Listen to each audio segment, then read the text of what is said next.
Judges 4. Deborah. When Ehud died, the people of Israel once again did what was evil in the sight of the Lord. So the Lord gave them over to the power of Jabin.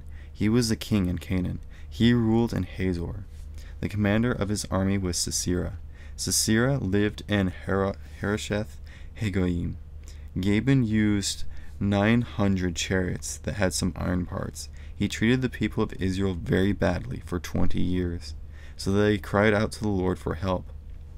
Deborah was a prophet. She was the wife of Lepidoth. She was leading Israel at that time. Under the palm tree of Deborah, she served the people as their judge. That place was between Ramah and Bethel in the hill country of Ephraim.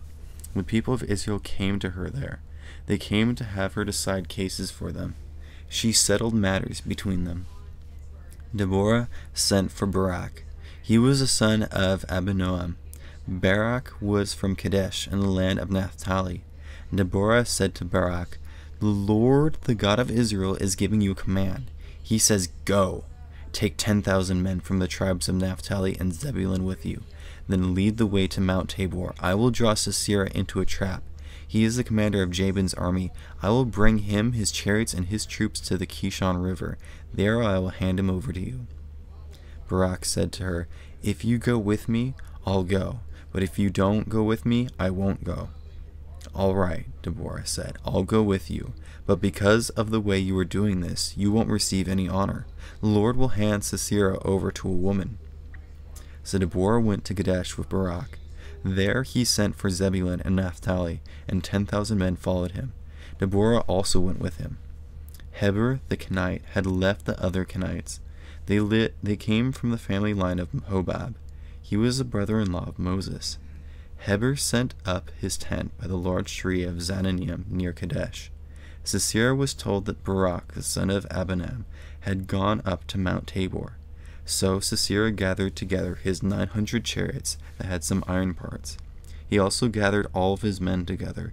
He brought them to Harosheth Hagoyim in the Kishon River. Then Deborah said to Barak, "Go! Today the Lord will hand Sisera over to you. Hasn't the Lord gone ahead of you?" So Barak went down to Mount Tabor. His 10,000 men followed him. As Barak's men marched out, the Lord drove Sisera away from the field of battle. He scattered all of Sisera's chariots. Barak's men struck down Sisera's army with their swords. Sisera left his chariot behind. He ran away on foot. But Barak chased Sisera's chariots and army. He chased them all the way to Harosheth Hagoyim. All of Sisera's men were killed with swords. Not even one was left. But Sisera went away on foot. He ran to the tent of Jael. She was the wife of Heber the Kenite. Sisera ran there because Heber's family was friendly toward Jabin, the king of Hazor. Jael went to meet Sisera.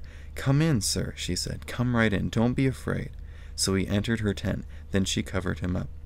"I'm thirsty," he said. "Please give me some water." So Jael opened a bottle of milk. The bottle was made out of animal skin. She gave him a drink of milk. Then she covered him up again. "Stand in the doorway of the tent," he told her. "Someone might come by and ask you, 'Is anyone here?' If that happens, say no." But Heber's wife Jael picked up a tent stake and a hammer. She went quietly over to Sisera. He was laying there fast asleep. He was very tired. She drove the stake through his head right into the ground, so he died. Barak came by because he was chasing Sisera. Jael went out to meet him. "Come right in," she said. "I'll show you the man you are looking for." So he went in with her. Sisera was lying there with the stake through his head. He was dead.